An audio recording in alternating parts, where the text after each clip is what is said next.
31 years of marriage, and I thought I knew every inch of him. I knew the sound of his footsteps on the porch, the way he hummed off-key while shaving, the exact words he'd whisper when I couldn't sleep. Michael shared everything with me.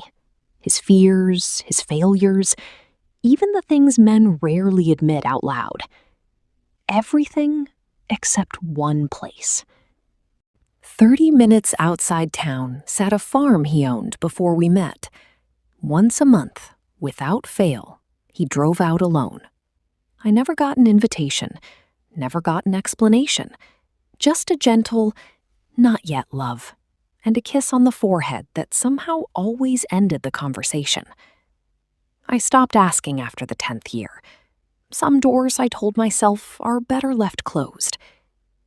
Then, on a Tuesday in March, his heart simply stopped. At the funeral, his lawyer pressed a small brass key into my palm and said 4 words that broke me open again. He wanted you to have this. Grief has a way of turning into detective work when you're not looking. For 2 weeks, I let the brass key sit untouched in a kitchen drawer, telling myself I wasn't ready. But on the 15th night, unable to sleep, I found myself in his study, going through the desk he never let me organize. Beneath a stack of tax documents, I found a folder I'd never seen. Insurance payments for a property I wasn't listed on. Feed bills, quarterly, for animals I didn't know we owned. And scrawled across a receipt, a name that meant nothing to me. And everything to him, clearly, since he'd paid it monthly for years.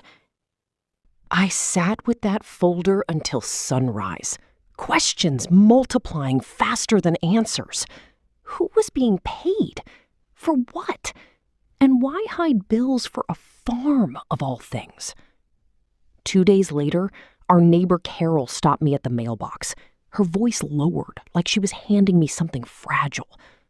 "Someone's still going out there sometimes," she said. "Thought you should know." Someone else knew. Someone else had always known. I told myself I was just going to look, just once, just to see what he never let me see. The road narrowed the farther I drove, gravel giving way to dirt, until I reached a gate swallowed in ivy and thorned brush, untouched, it seemed, for years. Except for the padlock. It hung clean and dark, freshly oiled, its hinge swinging without so much as a whisper of rust. My hands trembled as the brass key slid in and turned. The gate groaned open onto a property that shouldn't have made sense. Weeds choked the fence line, but the barn beyond stood sturdy, its roof patched with newer tin. And then I heard it. A low, throaty bark. A dog came bounding from behind the barn, not thin and feral as I'd braced for, but glossy-coated, well-fed, alert. Someone had been feeding this animal, recently, faithfully. My pulse climbed into my throat. Michael had been gone 3 weeks. This dog looked like it had eaten breakfast that morning. I wasn't standing on an abandoned secret.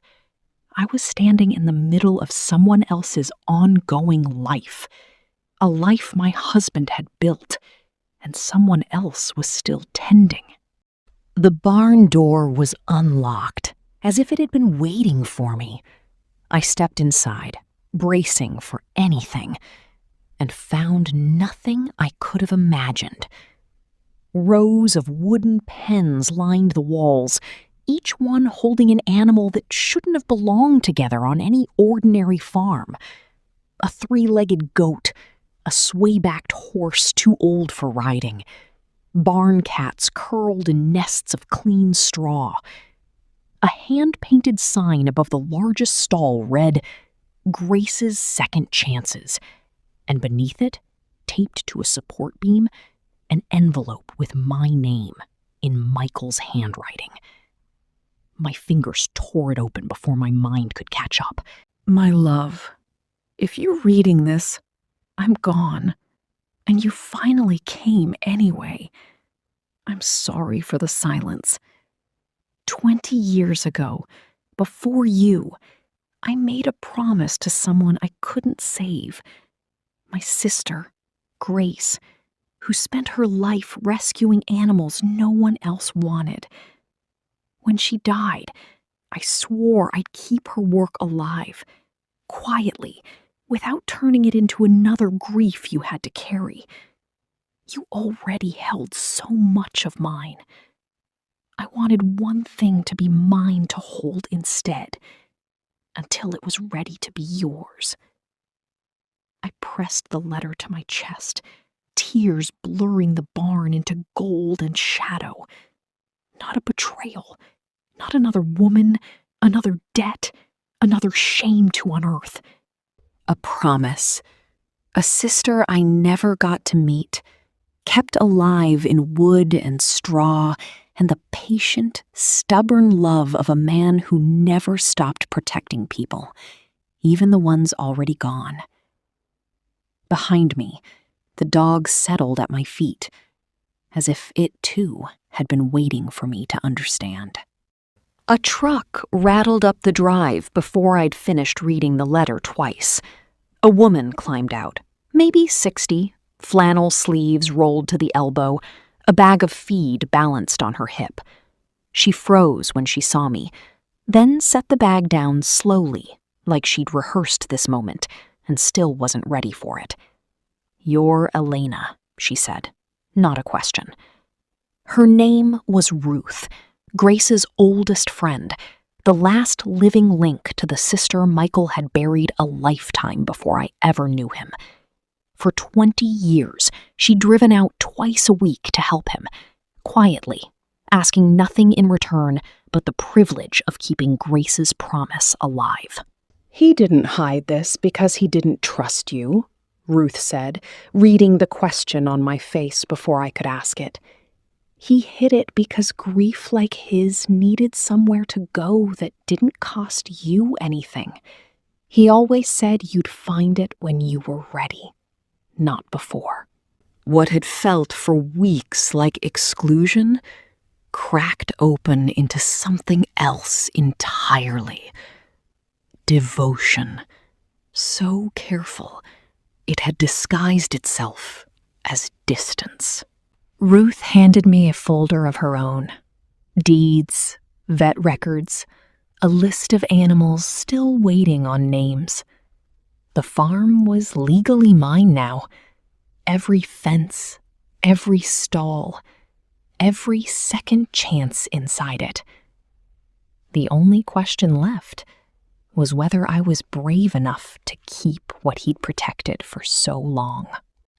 I stood in that barn for a long time after Ruth left, listening to the goat shifting in its pen, the dog's steady breathing at my feet, the wind moving through tin someone had patched with careful, loving hands.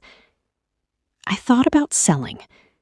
For half a heartbeat, I let myself imagine walking away from what I didn't build, didn't ask for, didn't understand until now.